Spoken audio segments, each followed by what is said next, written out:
fact, I need hardly tell you which regiment. Every New Year, officers, NCOs and men of the London Scottish throw a party.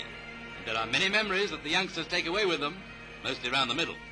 Oh, no, thank you. I have plenty of petrol in my tank. Go on, baby. Take a chance.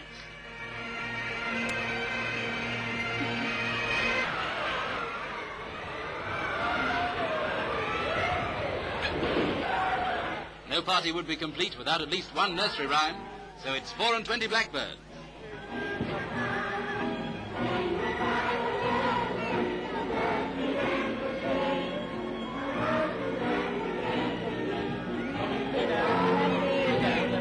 When the crackers come out, it turns into a battle. But the London Scottish don't mind that. After all, battles are their job. Once again, Mr. Chamberlain journeys forth on his mission to shape the new Europe. At Victoria, members of the government see him off. They know that he will face tremendous problems, but they believe that Mr. Chamberlain's unbounded optimism will help him. At Dover, he boards the steamer for Calais, accompanied by Lord Halifax. This time the seas are calm. May that be a good omen.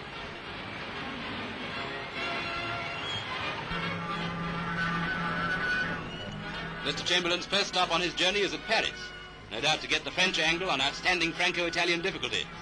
Meanwhile, Rome waits to welcome him. We present advance pictures of the Villa Madama, where the British statesman will stay as the guest of the Italian government. There, amidst peaceful surroundings, they can ponder the problems of a troubled Europe. The first mighty battle of 1939 gets underway in southeastern Spain. One cold, clear dawn, Franco's troops move to attack, and Italy's ambassador is out in the field to watch them. The weather is so cold that the water freezes in the cooling jackets of the machine guns as the Spanish, Moorish and Italian flags move into action, and they're heading towards Tarragona and Barcelona itself.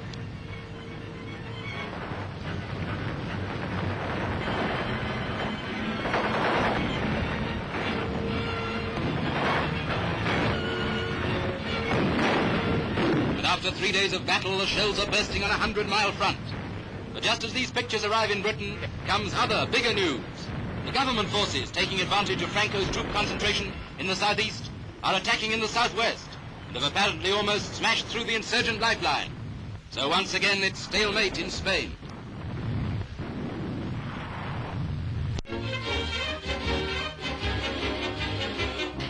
Thousands meet the train on which Mr. and Mrs. Grove are expected in London, but thousands are disappointed. A mere handful of people see them arrive at Mr. Grover's London flat. Even his father didn't know they were coming by car, but the Pathe Gazette cameraman did. They would.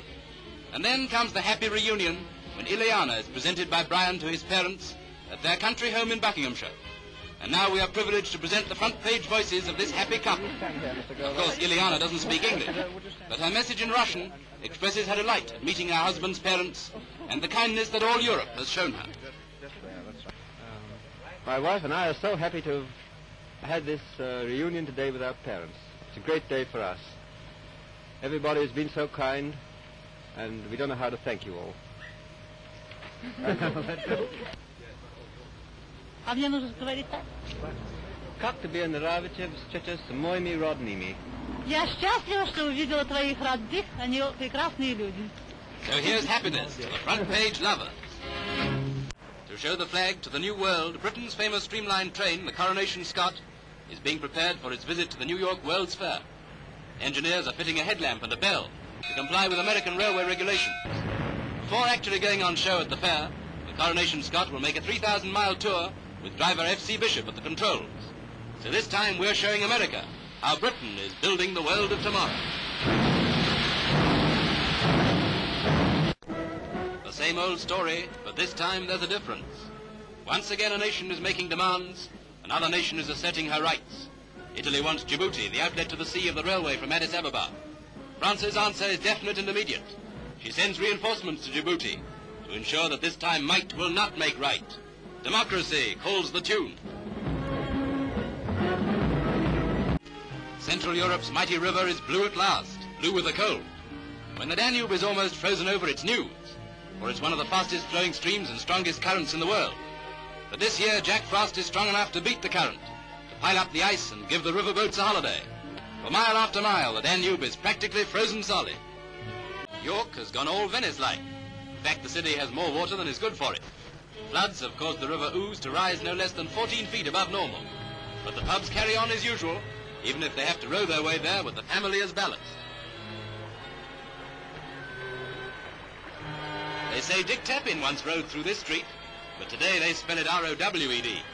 Fulford and Stamford bridges also have their fill of aqua not so pura. So nature paints some pretty water pictures, although the River Derwent is more angry than attractive. And in Italy too the weather is taking a hand. If you were to visit Venice today you wouldn't know the place. They say Venice is built on water, but just at the moment it's positively swimming in it. The gondolas take to the main streets and all dogs have to take a bath, by order of the weather. St. Mark's Square looks like a gigantic swimming pool. But for the man in the street, the great problem is to know where the pavement ends and the canal begins. Otherwise, he'll be going down. New cruiser Liverpool is visiting her foster city, and Liverpudlians, led by the mayor, are all over her, or will be any minute now, and the staff, the crew, are having the time of their lives. You know, it's most important that every girl should know how to work a big gun. And sailor boys themselves can't start too young. After all, Nelson started when he was only a few inches high, and he finished up with the whole column.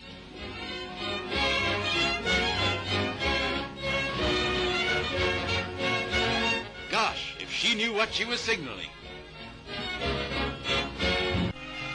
It's an Old English custom when the lads from the Old English village of Haxey go to meet the enemy. They're playing the hood game, to commemorate the recovery of a hood that was blown from the head of a local lady hundreds of years ago. The idea is to catch and smuggle the hood, really an old piece of sacking, to the nearest pub.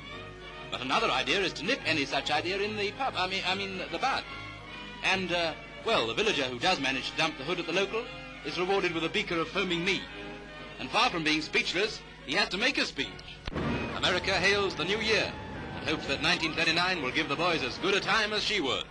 Millions down Broadway, and the Great White Way is swinging it.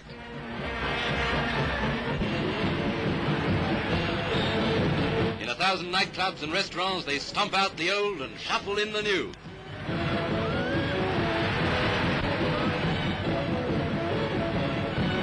"1938 hasn't been so good a year, but they can take it. Or can they?" Sea hangs like a cloud over the rocky Cornish coast, over the rooftops of St. Ives. Like a stricken body, the St. Ives lifeboat lies on the rocks below the Godrevy lighthouse. Only one man out of her crew of 8 has been saved. They went out to help a ship in distress, but so cruel was the raging sea that the lifeboat, though unsinkable, was capsized twice. But all were washed overboard except William Freeman, who clung desperately to the steering wheel. Half dead from exhaustion, he scrambled over these rocks and up this slippery cliff to the Godrevy farm. Now he is the only survivor of 8 brave men. Today in St. Ives you can see the faces of mothers who have lost their sons, of wives who have lost their husbands, while along the shore men wait for the victims of the sea. The National Lifeboat Institution will care for the families of the men who gave their lives in service. Italy borrows the famous French idea, the ball of the Cantronettes. All the young ladies about town who have reached 25 and are still unmarried make a night of it. Only 5 more years to go before they're on the shelf, so there's no time to lose. You have my personal undertaking that each of these charming ladies is at least 25. It's hard to believe, but it's true.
McSpadden tees off for 72 holes of pasture polo in the Miami Open, along with Henry Pickard and National Open champion Ralph Gouldall.